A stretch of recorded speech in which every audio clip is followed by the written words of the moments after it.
The Ghana Navy Monday arrested two Nigerian vessels, the MT Mame Mari and Matrix 1, which were engaged in illegal oil bunkering around Pong in Ghana's waters. The Ghana Navy said subsequent intelligence and operations led to the arrest of the two vessels, which are currently berthed at the Tema main harbor. Now, joining me on Skype now to discuss this issue is Naval Captain Dr. Kamal Dean Ali. He's with maritime law and he's a security expert as well.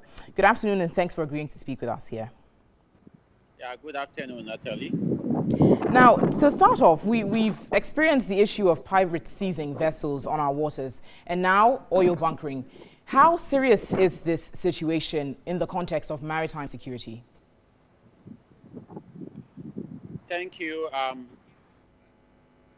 Bunkering, of course, can be a legitimate activity because it involves the transfer or fueling of vessels at sea or the transfer of fuel as cargo at sea, which means you are moving oil from one vessel to another as cargo, or you are giving another vessel fuel to use to burn the ship.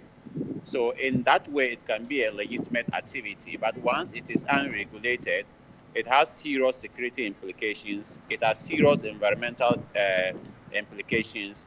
It leads to loss of revenue for a country and can also be a conduit for transnational organized crime. So you have a number of serious issues that are interwoven with the issue of bunkering once it is unregulated.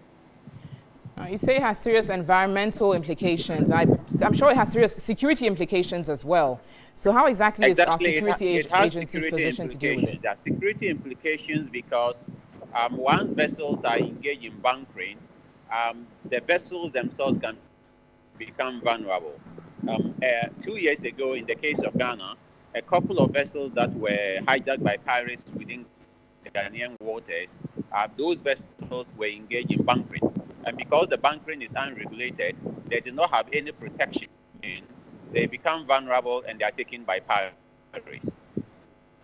The other is environmental security. There can be a spill, and this spill can be huge quantities of fuel, and that will have serious implications for the country. It also can aid trafficking of fuel, that is illegal fuel. So once it is unregulated, it means that fuel can be taken from a source that is an illegal source and traded at sea, and leads to loss of huge economic revenue for the country, as I mentioned as well. Now, on a larger scale, on a sub-regional level, how troubling could the situation be? It can be troubling because the whole of the Gulf of Guinea or the west coast of Africa is very active. There's a lot of oil and gas activities going on, fishery activities going on, so you can have bunkering at a very large scale.